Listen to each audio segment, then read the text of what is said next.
Buenos días, muchas gracias. Muchas gracias otra vez. Ya van unas cuantas que tengo la oportunidad de hablar en este evento y la verdad es que pues, muy agradecido de que me den la oportunidad de soltar mis chapas. Em, Me llamo Modesto, me dedico a desarrollo de software eh, en todas sus facetas desde hace, no sé, creo que ya 27 años o algo así, o algo más, de manera profesional y de manera amateur, pues demasiado, más de lo que quiero admitir. Y normalmente iba a decir doy chapas, un lapsus lingüe, doy charlas o de temas básicos o de buscando otro enfoque, ¿no? De temas que están súper trillados, ¿no? Que si charla de orientación a objetos y cosas de estas.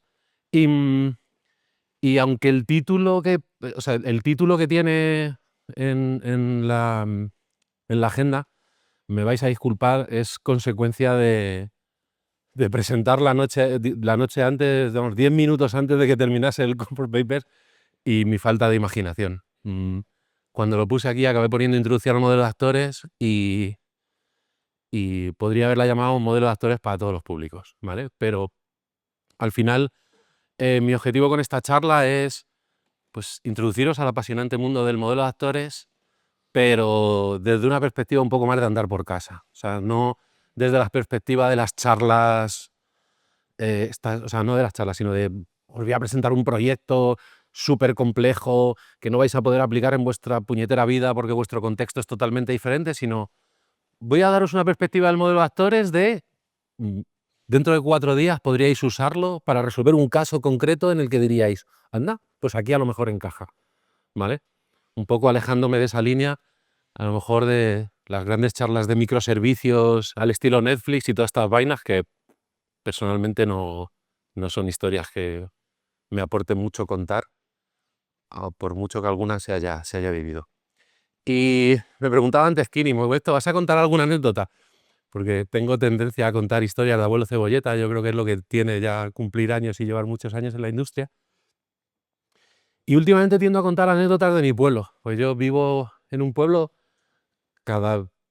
antes mucho más pueblo que ahora, pero vivo en un pueblo muy a gusto, en el que hace muchos años, para ir a Madrid había que coger el autobús de por la mañana y volverse en el autobús de por la tarde, lo que llamaban ahí el coche de línea. Y entonces se llevaba mucho, pues claro que si a lo mejor alguna persona mayor iba al hospital o cualquier cosa así, se llevaba mucho que gente que venía al pueblo, todos nos conocíamos y paraban a lo mejor donde estaba la parada del autobús por si pillaban a alguien antes, ¿no? Lo típico pues, de echar una mano a alguien que posiblemente cuando te vea te pregunte ¿y tú de quién eres hijo?, ¿no? O al revés, te diga, tú eres hijo de no sé quién, yo estuve con tu madre, ¿no? O lo que sea. Es que me pasó una vez cuando fui a comprar un colchón. Y dije, vale. Y nada, y hay una anécdota que me hace mucha gracia porque a veces me recuerda a...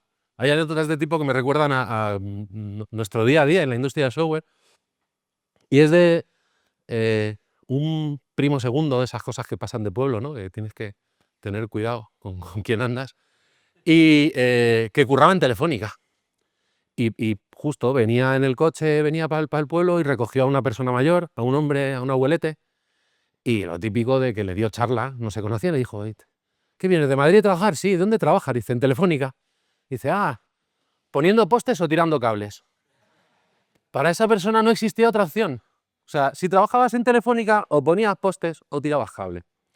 Y a menudo en el mundo del software nos pasa eso. Trabajamos con una serie de herramientas, ¿no? Nuestra caja de herramientas a veces es en realidad potencialmente súper amplia, pero tendemos a veces a limitarnos, ¿no? Nos pasa mucho, si miramos las agendas de este evento a lo largo de los años, había veces que había hasta polarización, ¿no? Mogollón de charlas de Kubernetes, ahora todo se hace con Kubernetes. Venga, esta es la de los microservicios, este año es la de la IA, evidentemente. Entonces, digamos que yo siempre digo lo mismo, hay que llenar de herramientas esa caja y no quedarnos en tiramos cables o ponemos postes, Y de esa manera podemos tomar mejores decisiones eligiendo las herramientas que mejor nos vienen para cada circunstancia, ¿no? Entonces, esta es una aproximación a... Vamos a hablar un poquito del modelo de actores desde una perspectiva de introducirlo dentro de nuestra caja de herramientas y no acabar como el abuelete cuando nos pregunten de dónde trabajamos, ¿no? Vale, es para abajo. ¿Qué vamos a hablar? Os voy a hablar brevemente de la historia del modelo de actores para que tengamos un poco de contexto, un poquito de fundamentos teóricos, para que... A mí me hace gracia porque el modelo de actores es súper simple.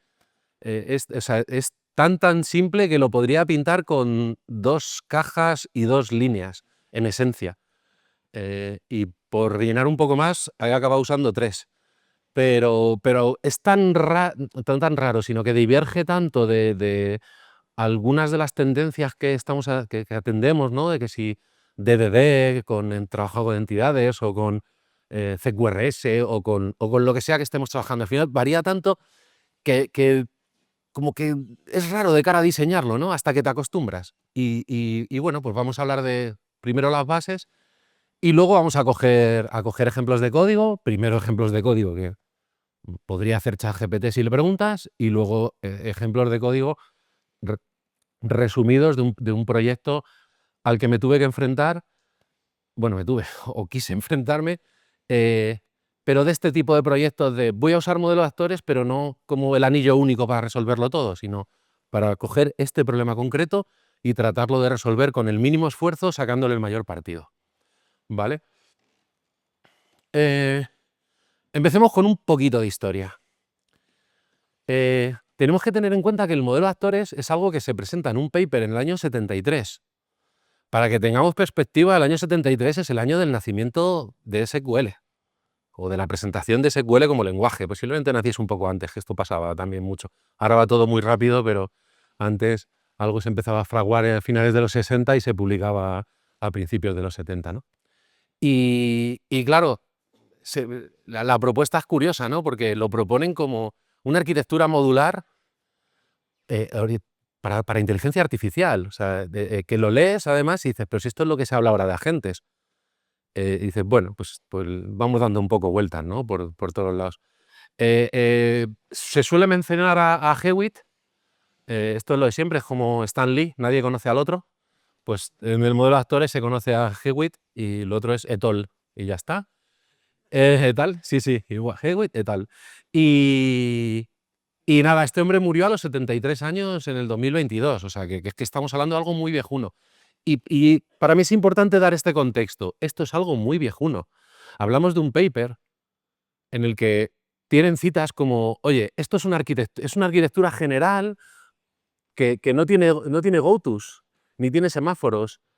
Y a la vez que te ponen eso, 2 párrafos después te dicen, la respuesta es el monoteísmo. O sea, los papers de antes molaban un huevo. En este paper te mencionan a Macbeth, para fragmentos de Alicia en el País de las Maravillas y de otros libros de Lewis Carroll. O sea, es como, joder, antes se leía, por eso los papers antes se leerían más, me cago en la leche, no me extraña. ¿Vale? Pero entendamos el concepto, ¿vale? Estamos hablando de un momento de la historia en el que el beneficio que pone tu argumento de venta es esto no tiene gotos, ¿vale?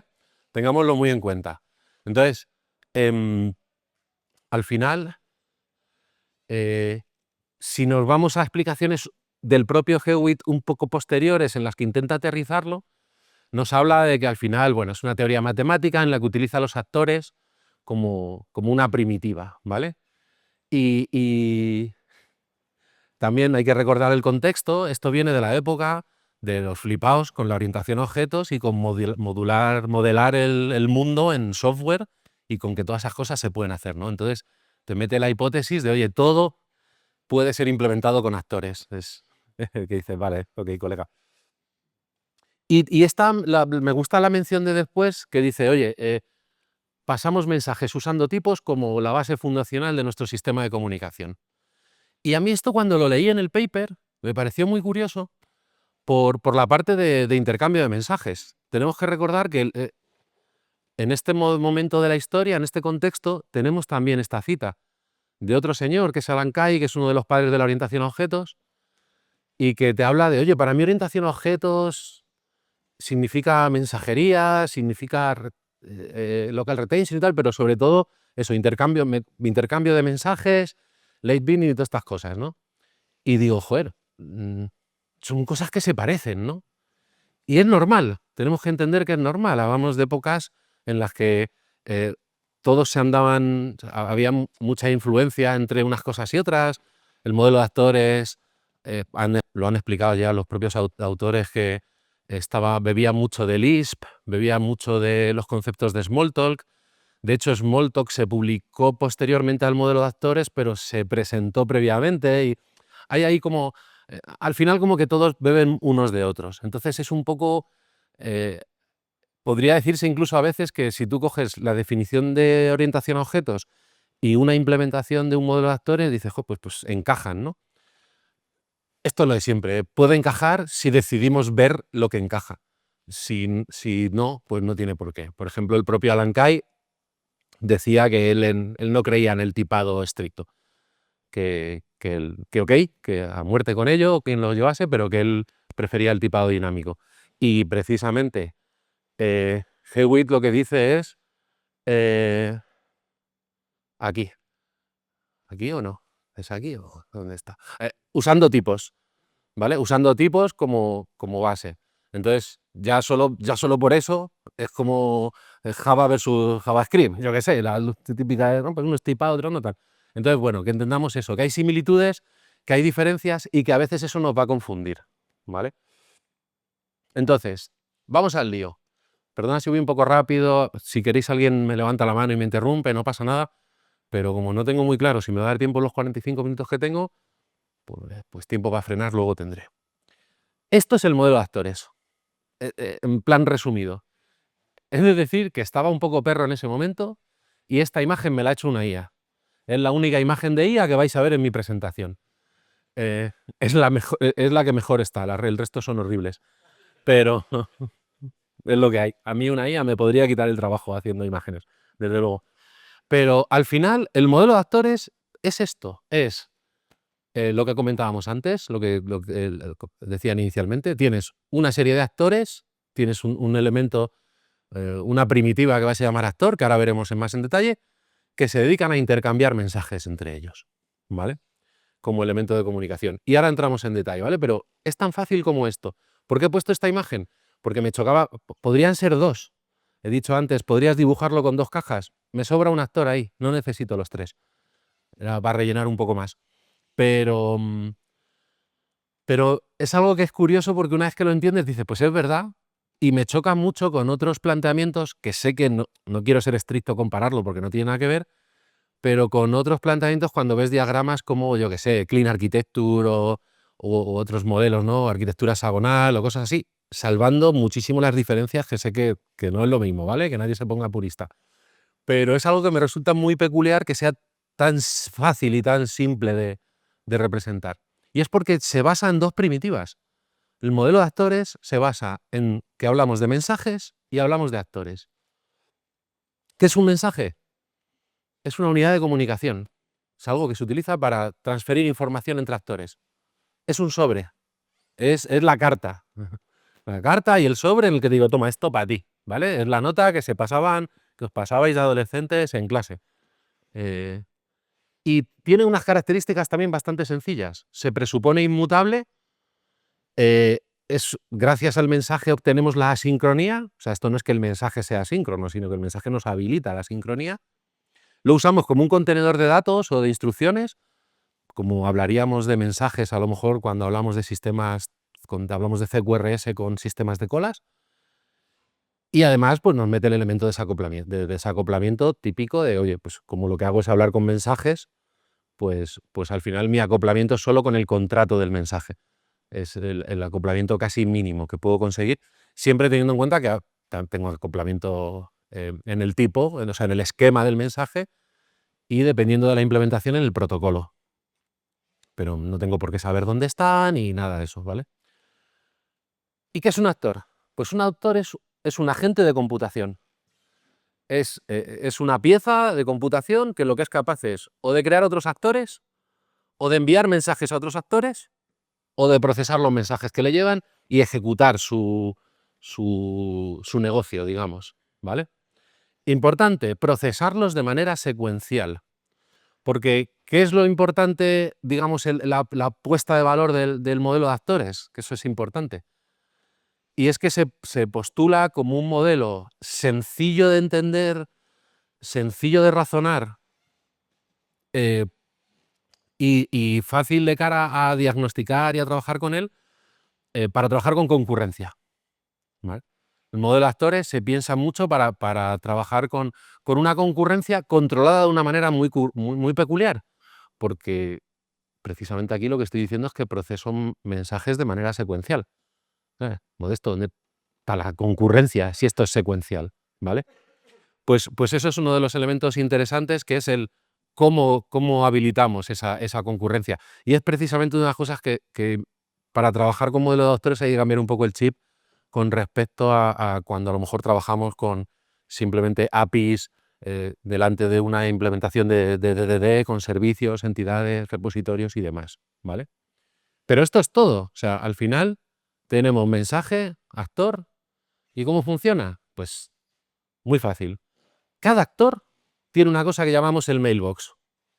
Vamos a llamarlo mailbox, inbox, depende de la implementación, ni siquiera le dan ese nombre. Al final lo que tenemos que entender es que tiene un buzón. Un actor tiene un buzón al que le llegan mensajes. Y eso es lo que va a hacer el actor, lo que va a hacer es procesar esos mensajes. Y los mensajes les van a llegar en orden. ¿En qué orden? Ahora lo vemos, porque depende de la implementación. Pero en principio vamos a suponer que es en el orden en el que se le han enviado, ¿vale? Ahora veremos que hay matices y demás, pero nos podemos quedar con eso. Entonces, al final, lo básico es, yo tengo un actor que pensemos en el actor como, por ejemplo, en un usuario, ¿vale? Que le envía un mensaje al actor de... Bueno, en lugar del usuario vamos a pensar que tenemos el sistema principal, ¿no? El actor system, y que le envía un mensaje al actor usuario de, oye, crea un usuario. O le envía un mensaje que es, oye, modifica la dirección de contacto, modifica tu dirección de contacto, ¿vale? O sea, u otros actores. Nosotros podemos, al final, todo se basa en lo mismo. Un actor llama a otro, se llaman entre ellos, etcétera. Ahora veremos escenarios como más complicadillos. Pero eso es todo. En principio, según el modelo de actores, digamos, tradicional, es lo que hay. Ejemplo, pues el que decía antes, yo tengo un actor que es el user, le mando un mensaje que es create, ¿y el resultado cuál es? Pues, dependiendo del diseño que elijamos usar, otro actor cuya inbox es /user /123.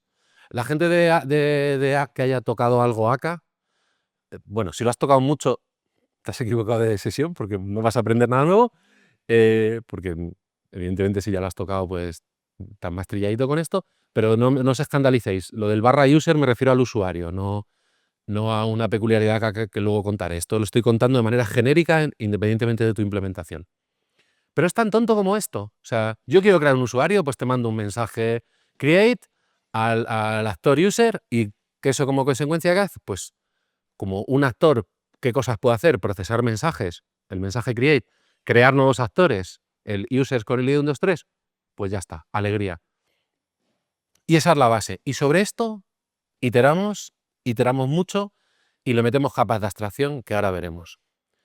Claro, aquí no vemos ninguna jerarquía, aquí solo estoy mostrando esa relación que hay de comunicación, pero todavía no hablamos de jerarquía. Y esto es algo que es muy interesante y que es una de las claves de muchas de las implementaciones de los modelos de actores. Que es, claro, estamos hablando de concurrencia y estamos hablando de que cada actor procesa los mensajes de manera secuencial. Entonces, ¿cómo consigo la concurrencia? Claro, teniendo muchos actores. O sea, si que los mensajes los procese de manera secuencial el actor no significa que entre actores todo eso se procese en paralelo. Y esa es la gracia, ¿vale? Si yo mando a la vez un mensaje al actor user, esto es representación, ¿vale? No, o sea, en realidad tendréis que apilar las rutas. ¿ok? El profile sería /user /123 /profile. Si yo quiero, como elemento de paralelismo de procesamiento, quiero que el crear un usuario vaya por una línea y el modificar el profile de un usuario vaya por otra, ¿qué hago? Esto, ¿vale? Crear el usuario sería un mensaje que mando arriba a user, a lo mejor modificar algún otro elemento o resetear la contraseña del usuario, me lo invento, se lo haría en el /123, que sería el actor del usuario, ¿no?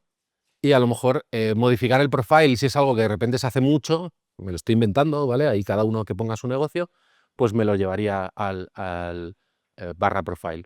De manera que ahí sí que cada actor va a procesar cada uno de sus mensajes de manera secuencial, va a gestionar su estado de manera independiente, pero voy a tener paralelismo gracias a que estoy descomponiendo en distintos actores, ¿vale? Luego, cuando veamos el ejemplo práctico, se va a ver muy bien porque encaja mucho, encaja de manera bastante sencilla. Por supuesto, a esto le podemos añadir una capa más, que es temas de sistemas distribuidos, y ahora veremos alguna cosilla más, ¿vale? Pero tenemos que pensar que, en esencia, el modelo de actores propuesto en 1973 es eso. De hecho, en el propio paper especifican que no están hablando de ningún modelo de implementación concreto, que por poderse implementar, se podría implementar en hardware directamente. Hablan de implementar que crees un circuito que sea una implementación del modelo de actores, ¿vale? Y eso va a marcar mucho luego su evolución. Claro, con esto que he contado de que si envío de mensajes, que se lo mando al user, que no sé qué, tal, pues quien haya, pues pueden sonar campanillas, ¿no? Podría decir, bueno, pero el modelo de actores al final es como, esto me lo han contado en las charlas de DDD, en el que trabajo con entidades, con CQRS, en el que tengo un comando, además CQRS del pesado, del CQRS full stack, del que implica meter un Kafka ahí y esas cosas, ¿no? Y dices, pues esto lo consigo con esto también, ¿qué pasa? ¿Es lo mismo? Pues vamos un poquito como al anterior, ¿no? O sea, al final son aproximaciones parecidas, teñidas, hay ciertas partes del ámbito de la solución que lo comparten, pero el factor diferencial con el que nos tenemos que quedar respecto al modelo de actores, sin considerar las implementaciones, sino tal cual, el modelo de actores de base, es esa aproximación que tiene hacia la concurrencia, en el que consigo la concurrencia y consigo trabajar esas invariantes, por ejemplo, que en DDD te dicen, no, es que tú en tu entidad tienes que trabajar tus invariantes y de esa manera consigues mantener la estabilidad del sistema y todas estas cosas. Estos aquí te lo hacen mucho más simple. No, mira, tú elige qué quieres que vaya en secuencia, o sea, elige dónde quieres el elemento de paralelismo. ¿Que quieres un elemento de paralelismo? Pues te creas un actor para eso. ¿Que hay algo que quieras controlar en todo momento de manera, ¿sabes? Por ejemplo, yo qué sé, generar facturas, que es una cosa que, por lo que sea, pues tiene cierto interés, ¿no? El hacerlo en orden y tener controlado bien el estado y no sé qué. Pues mira, te creas un actor en el que todas sus entradas de mensaje van a ir secuenciales y alegría. Ahora veremos más ejemplillos, ¿vale?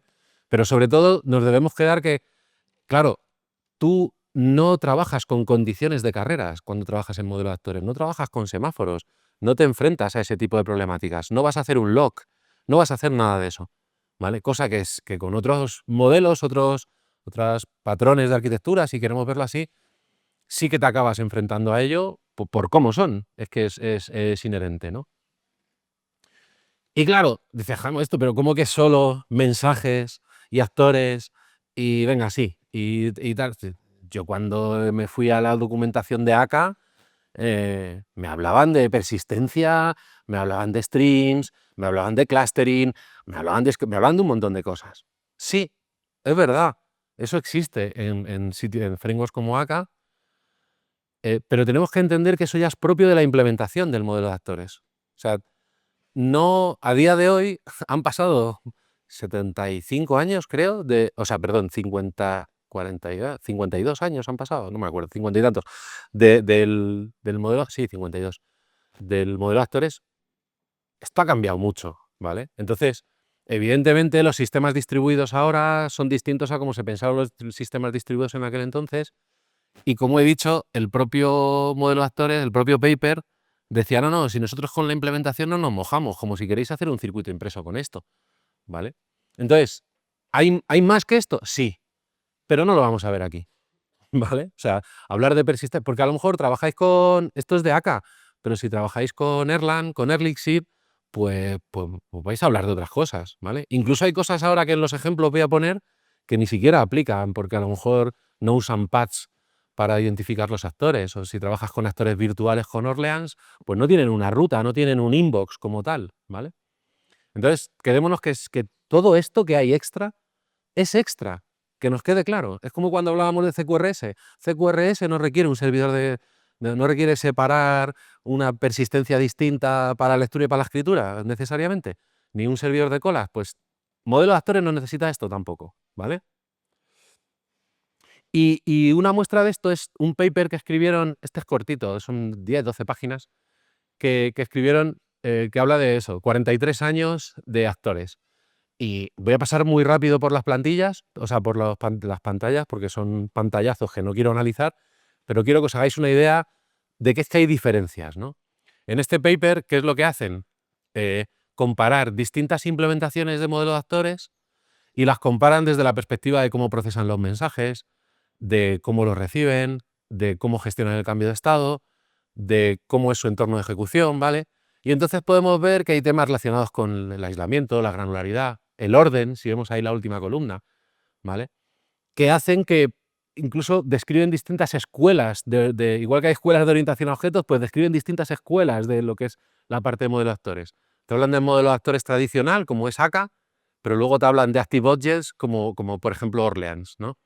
Entonces, este paper, la parte que me parece interesante es entender que no hay un modelo de actores. Esto ya es una bestia de muchas cabezas, que va a depender mucho de vuestra implementación y que dependiendo de vuestras necesidades, a lo mejor eso también condiciona la implementación. Solo un detalle tonto. Por ejemplo, cuando hablan del orden, nos resultan muy familiares, por ejemplo, FIFO, ¿no? Pero lo del OOE y el E-order y demás, a lo mejor a algunas personas les suenan más raro, pero al final eso determinan en qué, o sea, a qué nivel, digamos, de granularidad estamos tratando el orden en el que procesamos los mensajes. Por ejemplo, AK te garantiza que va a procesar los mensajes en orden de emisión, pero solo a nivel del actor. Si necesitas labores de coordinación entre actores relacionadas con el orden en el que les llegan las cosas, no vas a tener esa capacidad porque AK no te lo permite. Pero, por ejemplo, si no recuerdo mal, sí lo permite, ¿vale? Entonces, bueno, que tengamos en cuenta eso, que no hay un solo sabor. De hecho, había una slide con helados de sabores, pero la quité porque ya se me iban a muchas. Pero no hay un solo sabor del modelo de actores, ¿vale? De hecho, esta ya no es del paper, esta es mía. Si me voy a implementaciones de día de hoy como más modernas, porque algunas de las que están aquí son viejunas también, pues podemos ver que ya solamente los conceptos que he hablado antes de jerarquía entre actores, o por ejemplo, si cómo accedo al actor, si accedo por su path o no, o tal, pues dependiendo del framework de actores que utilice, ya voy a encontrar diferencias, ¿vale? No es relevante lo que pone aquí, o sea, da igual lo que os estoy poniendo de cada uno, porque a saber, vosotros lo mismo, aquí no he metido el de Scala, por ejemplo, de actores, y a lo mejor es con el que queréis trabajar. Pero sí que lo que me interesa es que os quedéis con que eso va a determinar vuestras capacidades, ¿vale? O cómo vais a trabajar con ello. Si, por ejemplo, necesitáis sistemas distribuidos, pues a lo mejor os resulta más fácil tirar de un sistema de actores virtuales en el que no tengas que referirte a ellos por path, o hay opciones, ¿vale? Pero bueno. Pero eso está muy bien, venga, vale. La teoría está genial. Además de tiempo, no sé a qué hora se terminaba esto, pero voy a asumir que voy bien. Vale, alegría, no voy bien. Entonces, venga, os voy a enseñar código. ¿En qué? En un lenguaje en el que todo el mundo aquí desarrolla, .NET. Esto es código .NET con AK.NET. O lo que es lo mismo, podría haber cogido el ejemplo en AK en Java y sería prácticamente lo mismo, pero más viejuno. Porque Java es más viejuno, admitidlo. Podría haberlo hecho en Kotlin y sería más bonito que en César, también lo admito. ¿Qué es un actor? Voy a empezar con el ejemplo que podría hacernos ChatGPT, ¿vale? ¿Qué es un actor? Pues mira, voy a tener un actor al que le mando un mensaje y me escribe algo por la consola. Va a ser el actor ping. Pues esto es un actor en aka.net.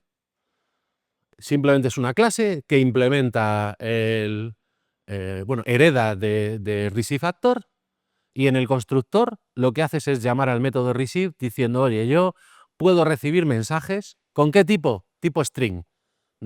Súper tipado, ¿eh? Vamos, aquí Alan Kay lo mismo, hasta me daba las gracias. Pero quiero ir de lo básico a cosas más complicadas, ¿vale? Esto es un actor, ni más ni menos. No tiene más misterio. Esto ya nos pasa la certificación, como que estamos usando actores. Y digo, vale, venga, ¿cómo llamo a este actor? Pues muy fácil. La línea 1 esa la usarías una vez porque lo que haces es levantar tu sistema de actores, ¿vale? Tú dices, oye, yo quiero levantar un sistema de actores porque voy a empezar a trabajar con actores aquí, ¿vale? Eso lo harías solo una vez en el startup de tu aplicación o cuando fuese. ¿Y qué hace lo siguiente? La línea 2, ¿qué hace? Crear un actor. Oye, cojo al sistema de actores y le digo, oye, un actor del tipo ping actor. Y lo que le estoy pasando como parámetro, como un magic string, recordemos, todo esto está simplificado para que entre bien, es el path del actor. Yo le estoy diciendo que este ping actor es /user /ping actor. Y ahí es donde viene la rayada. Aka mete siempre, o sea, la raíz de Aka, dentro del sistema del Actor System, vas a tener todos tus actores que creados por ti, tienen el /user. Luego existe un /tmp, que son para actores temporales, que luego veremos, y luego hay un /system, si no recuerdo mal, también. Pero vamos, todos nuestros actores van a ser /user lo que sea. Pues nada, línea 2, creo el actor. Línea 3, le mando un mensaje. ¿Qué mensaje? Ping. Ya está. Pues aquí lo que va a pasar es que se va a construir este actor y cuando le hago un tell, pues va a procesar, porque en lo que hay en la línea entre la 6 y la 8, eso es asíncrono. Es procesado asíncrono del mensaje. El late binding que decíamos de la orientación a objetos. ¿Vale? Pues hasta ahí, esto ya es modelo de actores. Yo todos los mensajes que les pase a este actor se van a procesar de manera secuencial. Y el estado lo puedo gestionar desde dentro. Y dice, vale, pues venga, pues no se me ocurría un ejemplo. Bueno, es el ejemplo más simple que se me ocurre. Vale. ¿Cómo queda esto? Pues así, súper fácil. ¿Ok? ¿Qué es lo siguiente? Hostia, Modesto. Pero es que yo normalmente, ¿qué cosas quiero hacer? Request response. ¿Vale? Oye, te pido algo, me devuelves, tal. Pues en modelo de actores, como el mundo entero dicen que se puede modelar con actores y mensajes, pues te dicen algo así. Te creas, perdonad por el naming, un client actor que va a hacer mandarle el mensaje ping al ping actor. ¿Y la respuesta cómo la habilitas? Pues el ping actor le va a mandar el mensaje pong al cliente. ¿Por qué? Porque cuando mando el mensaje al ping actor, le puedo decir quién soy. Le puedo decir, oye, yo soy el actor, client actor, y te estoy mandando este mensaje. Entonces tú con la misma luego, el propio ping actor responde. ¿Esto cómo quedaría? Pues un poco más complicado, ahora se simplifica, ¿vale? Esto es solo para que entendáis la base. Tengo mi ping actor y mi client actor. Y abajo lo que hago es construirlo. Ya se me complica el construirlo, ¿por qué? Porque, claro, si os fijáis en el client actor, recibe en el constructor una referencia al ping actor. ¿Para qué? Para poder hacerle el tell, para poder mandarle el mensaje. ¿Ok? Si supiese su ruta, su path, podría hacerlo por ruta, pero en este caso no tiene mucho sentido. Spoiler, esto no se usa. O sea, a ver, se usa, pero por ejemplo en aka.net te lo facilita así. Si os fijáis en la línea 14, lo que haces es directamente, Aka implementa un método que es ask. Y ese ask, ¿qué es lo que hace? Pues si os fijáis en el propio actor, lo que hace es, oye, a quien me ha llamado, pues le vuelvo, o sea, es lo mismo, le hago un tell a quien me ha llamado. ¿Qué me estoy ahorrando? Ese client actor. ¿Por qué me ahorro el client actor? Antes, cuando os he dicho que hay un /tmp a nivel del sistema de actores, aquí por detrás acá está creando un actor temporal que va a ejercer, va a hacer esa labor por nosotros, o sea, va a simular esto y nos va a ahorrar esa parte del código. Pero entendamos que por debajo son actores hablando entre ellos, ¿vale? Odio, por cierto, el nombre de sistema de actores, o sea, de modelo de actores, porque es que hablar de actores suena súper raro. No, es raro. De hecho, ayer había unos colegas que estaban jugando a rol y me dicen, no, digo, no me apunto, mañana tengo una charla así, ¿de qué? De modelo de actores. Y me miraron rarísimo. Pero bueno. Entonces, Otra peculiaridad de AK.net, los timers. Esto lo que hablaba antes de schedulers. Esto lo tiene, bueno, y de AK, perdón. Pero esto no todas las implementaciones de modelo de actores lo tienen, pero AK sí. ¿Qué me permite hacer? Decirle, oye, cada 5 segundos me vas a mandar este mensaje a este actor. Y entonces con eso ya, pues tienes resueltas temas de tareas programadas a lo mejor y similar. Perdonad que vaya muy rápido porque me como el tiempo. ¿Cómo se hace eso? Ejemplo completo, si os quedáis con la gracia en la línea 14. El actor, tiene una sobrecarga del método preStart, en el que lo que hago es decir, bueno, implementa la interfaz iWithTimers, y lo que tengo ahí es una clase timer, o sea, una propiedad timers a la que le digo, oye, tú, cada 10 segundos, que es lo que pone la línea 19, le envías usando el timer con clave ping timer key el mensaje ping. ¿Y eso qué va a hacer? Pues que cada 10 segundos, y esto lo hace el propio actor, si os fijáis, es el actor el que determina su propio timer, ¿vale? Con esto acabamos de tener ahora mismo un sistema de scheduling, me ha ahorrado permitidme la licencia, ¿vale? Un Quartz o cualquier otra cosa similar, pues aquí lo tengo, ¿vale? Vale, y este es el ejemplo real. Vamos a hablar de monitorización y voy a pasar muy rápido, porque si no, no me va a dar tiempo y quiero enseñaros el código. Yo trabajo en una empresa en la que, por el sector en el que trabajamos, pues a veces hay que enfrentarse a situaciones un poco casposas. Y cuando hablo de casposas me refiero a on-premise rancio, ¿ok? On-premise de ese en el que no tienes un clúster de Kubernetes, precisamente, ni siquiera on-premise, por mucho que quien querría tenerlo, bueno, si eres muy grande sí, ¿no? Pero hablo de escenarios en los que a lo mejor si hablo de monitorización, lo primero que se nos viene a la cabeza es Grafana. Pero Grafana, si yo quiero algo tan tonto como decir, tengo 10 servicios y quiero monitorizar si esos 10 servicios están levantados, Grafana, si ya lo tengo, genial. Si no, estoy matando moscas a cañonazos. Y el problema es que encima en el mundo on-premise tengo que pedir permiso al dueño de la infraestructura, me va a decir que no porque implica meter un nuevo servidor y securizar una plataforma que no controla, y qué es eso de Prometheus, que nosotros Prometheus no lo trabajamos y no sé qué, ¿vale?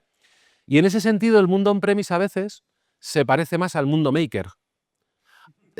Es así, o sea, porque es todo como más de andar por casa. Porque, pues joder, pues porque por ejemplo nuestro producto en on-premise tiene menos requisitos de instalación que los requisitos recomendados para montar un clúster de Kafka. Entonces, si necesito trabajar con streams de eventos, en cualquier sitio me diga, pues móntate un Kafka. Y yo te digo, sí, claro, y duplico los costes de infraestructura por tener un Kafka. Pues no. Entonces, en el mundo maker, si hablamos de monitorización, hay una aplicación que se llama Uptime Kuma. Y tengo ahí, lo guiño para el otaku, el que lo pille. Entonces, Uptime Kuma tiene cosas muy chulas, pero aún así, por ejemplo, está hecho en Node y no tiene un API. Hay un proyecto externo de API y tal, pero no tiene un API. Entonces, si pretendes utilizar Uptime Kuma para ahorrarte el que meter infraestructura y no sé qué y tal, puede estar muy chulo, te salva a los muebles, pero en cuanto quieres empezar a meter detallitos de, oye, quiero hacer la configuración por código, hace aguas, porque el mundo maker es más de andar por casa en ese sentido y es lo que mola también. Entonces, ¿qué nació? Pues nació Uptime Bunny, ¿vale?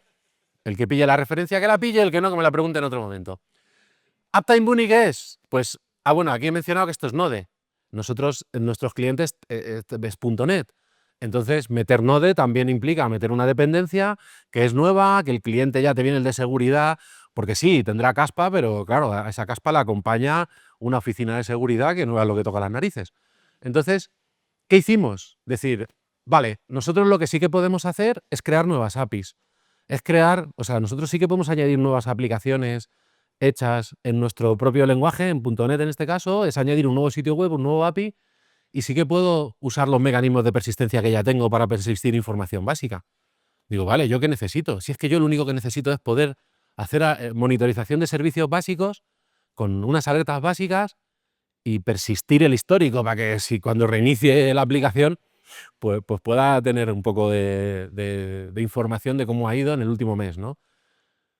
Vale, pues esto desembocó en esto. Mucho más feo, pero era lo que necesitábamos. Para quien no lo vea por ahí por el fondo, al final es una lista de servicios. Esto es entorno local de desarrollo, entonces evidentemente no pone...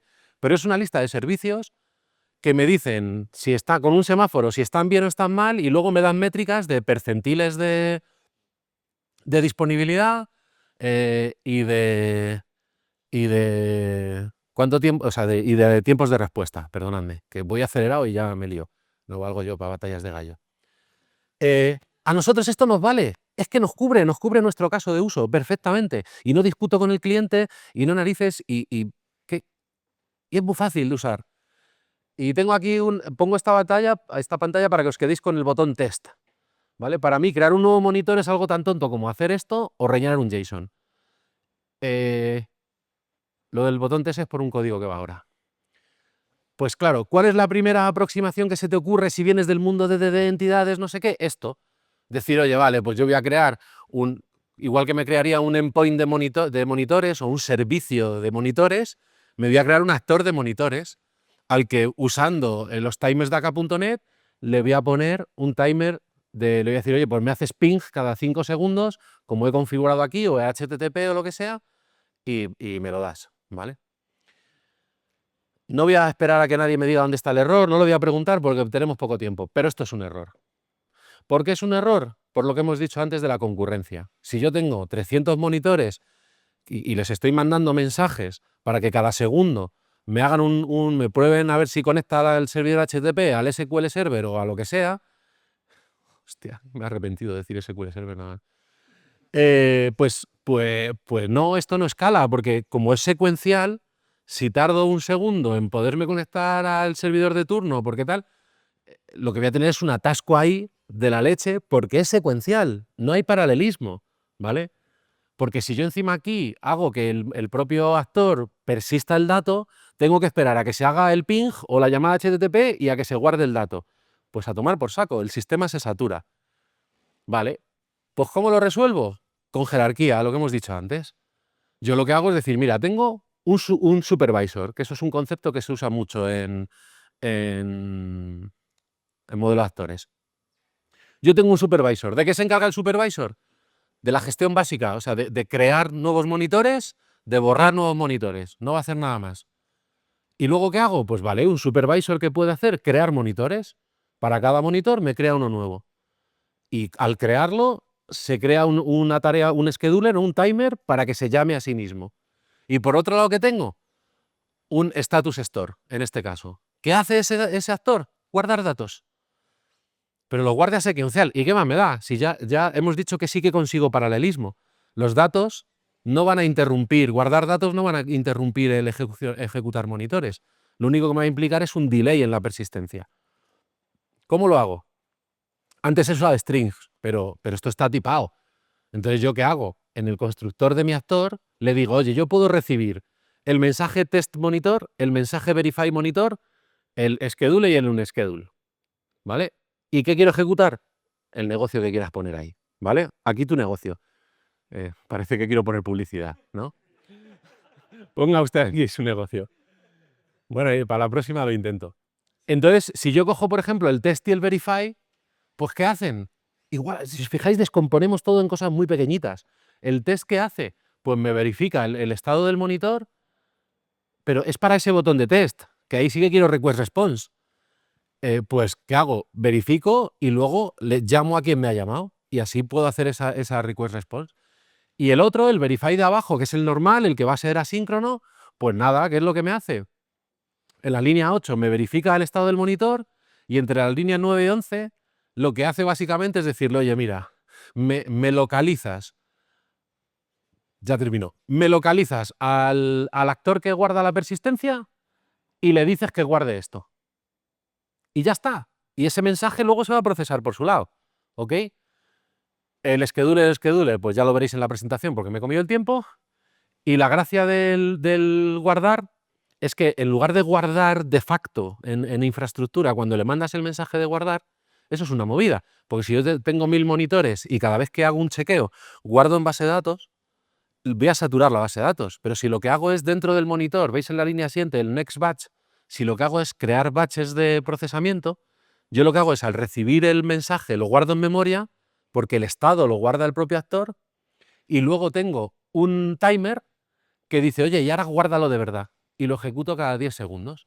Entonces lo que hago es, yo guardo en estado local todo lo que me venga en ese momento, que además va a ser súper rápido, y luego hago un bulk insert en la base de datos cada 10 segundos o cada tiempo que yo quiera. Una vez más, estoy facilitando el paralelismo y la secuencialidad a la vez, y respetándolo todo, ¿vale? Y hay un montón más de temas, o sea, podríamos hablar de estrategia de supervisión, de cómo controlo errores, de cómo hago testing, de cómo hago observabilidad, y me estaría aquí y este hombre se pondría violento conmigo y no quiero, ¿vale? Así que perdonad el ritmo acelerado, muchas gracias y esto es todo. ¿Existe algún caso en el que recomendarías actores más que otras alternativas o utilizarías actores en todos? No, actores en todo ni de coña. Aquí, por ejemplo, en este proyecto, para la parte de definir los monitores, el CRUD de monitores, el alta, baja de monitores y tal, uso un API REST con un repositorio y con un servicio entre medias y ya está. Porque ahí me da igual, no hay paralelismo, no hay nada. Pero, por ejemplo, en este caso era perfecto porque tú quieres que no se ejecuten 2 monitores a la vez, por lo tanto, no, te quitas la gestión de la concurrencia basada en timers, por ejemplo. Entonces, ayuda mucho. Si tú tienes sistemas, tipo para sistemas de facturación y cosas así que requieren, o sea, donde requieres asegurarte, gestionar un estado con un nivel de paralelismo grande, pero a su vez con un nivel de procesamiento secuencial basado en la entidad, decir, oye, yo dentro de este libro de facturación lo quiero todo secuencial, pero tengo 200 libros de facturación y ahí sí que lo quiero paralelo. Ahí el modelo de actores brilla, por ejemplo, porque no tienes que trabajar con condiciones de carrera. ¿Dónde lo puedes escribir? Sí, claro, ahí ya depende del framework. AK, por ejemplo, tiene AK Remoting, Orleans es distribuido de base. Al final, lo que tienes que usar es una implementación del modelo de actores que sea distribuida. ¿Y qué va a hacer la implementación? Localizar el actor por ti. Como tú al actor le dices, oye, yo quiero mandarle un mensaje a este actor, pues el framework del modelo de actores va a decir, ¿y dónde está este actor? Pues yo lo busco, no te preocupes, yo me encargo. Y se va a encargar de toda la gestión del ciclo de vida del actor, ¿vale? Hay en implementaciones que son para ámbito local en el que no vas a tener eso, ¿vale? Yo aquí no lo usé, por ejemplo, porque no lo necesitaba, porque si le digo que voy a montar un clúster para la monitorización a mi cliente, me dice que de qué voy. Pero eso ahí ya depende de lo que decía, de qué estás eligiendo. Yo usaría modelo de actores solo en contextos marginales, personalmente, a no ser que trabajes en Elixir, que lo estás usando siempre. Pero si estás trabajando en .NET, Java, Kotlin, PHP, lo que sea, yo me lo plantearía cuando tienes eso. Dices, uff, es que esto, gestionar aquí el paralelismo es muy duro. Pues ahí mola, ahí brilla porque es súper simple. Solo tienes que hacer ese clic de pensar, mi unidad de paralelismo es tener múltiples actores. Pero luego dentro del actor va secuencial. Y tener un actor, por ejemplo, en AK o en AK.NET, tiene un overhead de 300 bytes por actor de RAM. Si no te puedes permitir 300 bytes, pues dedícate a otra cosa. Sabes que trabajas en lenguajes con máquina virtual, ¿sabes? ¿Y hay alguna diferencia o alguna ventaja que veas en un modelo u otro, por ejemplo, comparado entre AK y Erlang ¿Entre AK? y el de Erlang? Buah, primero, no soy experto en Erlang. En Erlang soy aficionado. Entonces, te diría que sobre todo que en Erlang estás trabajando siempre con actores. Entre comillas, no tienes opción de elegir una cosa y otra.